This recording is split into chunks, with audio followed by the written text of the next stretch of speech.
A former top Virginia official is now at the center of a shocking murder-suicide investigation, and the police briefing just revealed disturbing new details about what happened inside that home moments before tragedy struck.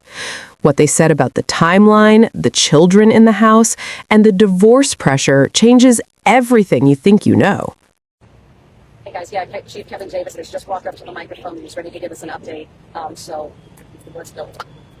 All right, folks, good morning. I'm here to confirm the identity of our shooter in this murder-suicide that happened several hours ago as former Lieutenant Governor Justin Fairfax. Former Lieutenant Governor Justin Fairfax shot and killed his wife inside of their home and then shot and killed himself. I think you have the rest of the details that Captain Cosgriff gave earlier this morning, so I'm just going to pause right here and answer any of your questions to the best of my ability right now. I can just tell you, then I'll go to Drew first, that this has been an ongoing domestic dispute surrounding what seems to be a complicated or messy divorce. So, Drew. And Chief, that was going to be my question. Can you elaborate on what the investigation has revealed about the status of their marriage? Of course, the kids are what everybody's thinking about, I think, too, in this as well. So far, what we know is probably what you all know, and I don't think it's a secret that there's been divorce proceedings that have been ongoing. From what I understand in this early stage, former Lieutenant Governor Fairfax was recently served some paperwork associated with an upcoming court proceeding that apparently led to this incident last night. Both of their children, teenagers, the boys older than the girl, were in the house when it happened. So that's horrible news for the family. Certainly a traumatic event for those children to live through. But we know that it all kind of culminated last night when Justin Fairfax shot several times and killed his wife, ran to a different part of the home, and then killed himself with the same firearm. I know you just got on scene, but from your briefing, what do you know about the scene inside? What is? So it seems like, and I know I'm competing with some school buses here. It seems like the murder took place in the basement. It's described to me as a unfinished basement in the home. At some point after Justin shot and killed his wife, he runs upstairs in the home and into the primary bedroom apparently, and shoots and kills himself. Have you had any previous domestic calls to this location? So we checked on that. The question is, have we had any previous domestic or calls for service to this location? In January of this year, Mr. Fairfax calls the police and alleges that his wife assaulted him. We responded to that scene. There are several cameras set up inside the house. Apparently, Mrs. Fairfax, at some point during these divorce proceedings, set up a lot of cameras inside the home. We reviewed those cameras, and we corroborated that the alleged assault never occurred. So there was no arrest made. There was a report written, but the allegation that Mr. Fairfax made in January that Mrs. Fairfax assaulted him was proven to be untrue.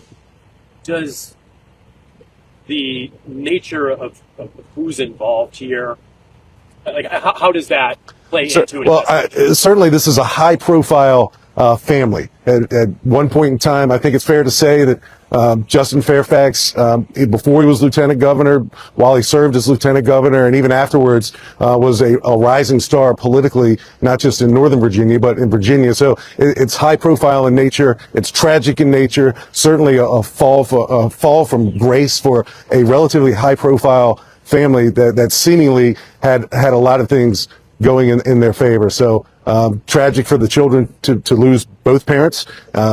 Extra tragic for them to actually be in the home when it occurred. So yeah, there's a lot going on, and our victim services division, like they always do, is leaning into the family, the surviving relatives, the children in particular, and we'll do everything we can for them. What do we know about the timeline? Then I'll get. Wife obviously being shot first and doesn't. Afterwards, the basement upstairs. Did you get all of that from the cameras inside the house today, or how were you able to gather? So our detectives have gathered that. Certainly, there's enough cameras inside the home that we're able to corroborate some of that. But one of the children was the 911 caller just after midnight. So he described some things to us as well that we've since corroborated. And I think I heard one question about what do we know about the gun? I don't know anything about the gun yet. The same gun that Mr. Fairfax used to kill his wife seems to be the same gun that he used to kill himself. Have you recovered any other weapons in house? I don't know. Well, we're going to be here for a while. Obviously, we have a search warrant we need to execute to recover evidence, and certainly included in that evidence is the primary firearm that was used and any other firearms. I don't know that they do or don't exist. I think piggybacking off that question, the cameras were still. I'm sorry. No, go ahead. The cameras were still there and rolling and operational, and that's. I believe they were.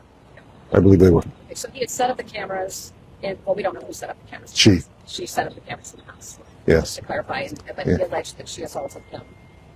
So what we know, I'm going back to January now. What we know is that Mrs. Fairfax, at some point in time, they lived together while they were separated in separate bedrooms. At some point in time, we know Mrs. Fairfax installed several cameras inside the home. And we know that because when Mr. Fairfax called us to their home back in January and alleged that his wife assaulted him in the home, we were able to go to those cameras and determine that never occurred. So that's the only time that the Fairfax County Police Department has ever been at the Fairfax home. Are family members now with the children? Yes, so there's grandparents involved, other family members involved, our victim services division is involved, but certainly their well-being is a primary concern.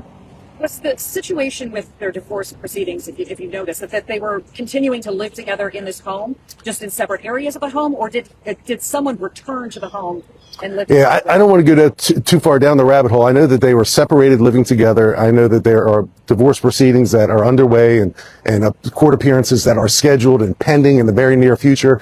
I know he was served some paperwork recently. Apparently the paperwork indicated when he was next to appear in court. That may have been a spark. And detectives will figure that out, that led to this tragedy here. Again, a mother shot and killed, taken from her children, and then he takes his own life. And no other red flags in this. So I think family, friends will probably look at this and look at chaos and trauma that people go through, and probably any separation or divorce proceedings, and likely determine that there were red flags along the way in retrospect. But certainly half of America probably goes through divorce proceedings at some point in time, and very, very rarely, thankfully, does it ever end up like this. So very, very sad for this community and the school buses here, and a lot of people who know the Fairfax family. Everybody's shocked. We're shocked. It might be too early to know this or not. Do you know if he legally owned the firearm? I don't know. We'll determine that.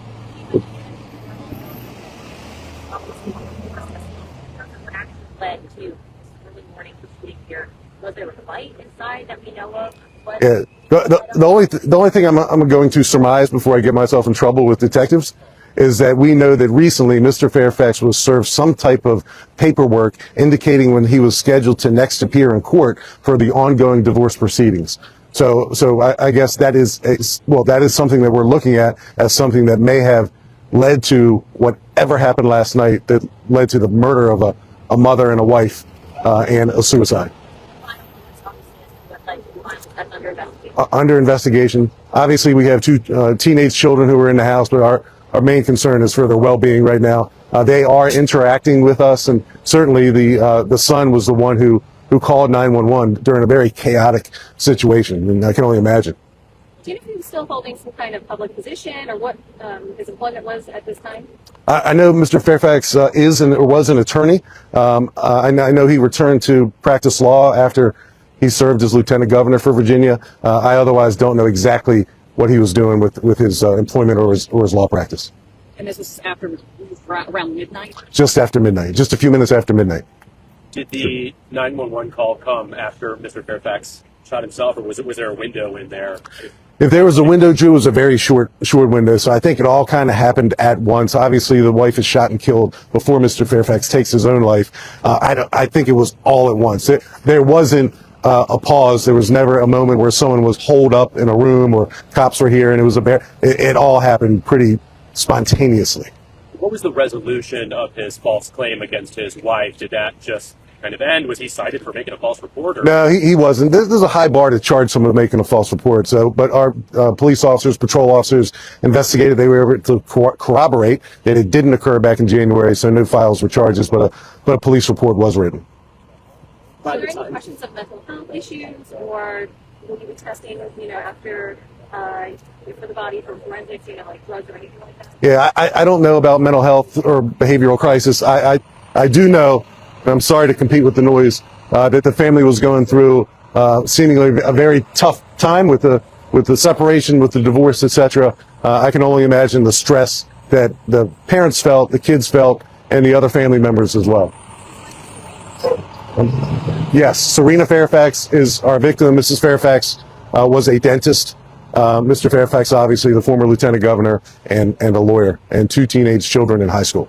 So, going back to the timeline, by the time police got there, both of them were deceased? Yes, both pronounced on the scene. Okay. To the best of your knowledge, just the one incident where police were involved, where he said no other calls. To the best of my knowledge, it was January of this year, 2026. But we'll obviously dig into that and confirm it. Within minutes of the 911 call. We can get the exact time frame for you. Both teens were home. The son called 911. A what? One boy and a girl. Yeah. Yes. Everything shortly after midnight.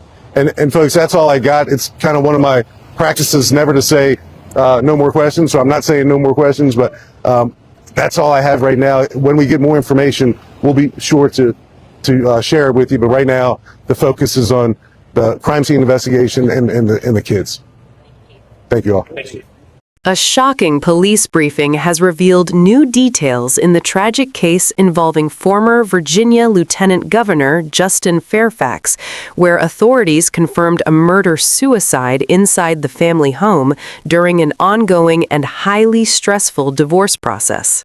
In this video, we break down exactly what law enforcement reported, including the timeline of events, the role of the 911 call made by one of the children, the prior domestic dispute history, and the emotional and legal pressure surrounding the situation leading up to the tragedy. Stay with us as we separate confirmed facts from early speculation and focus on what is actually known from police reporting so far.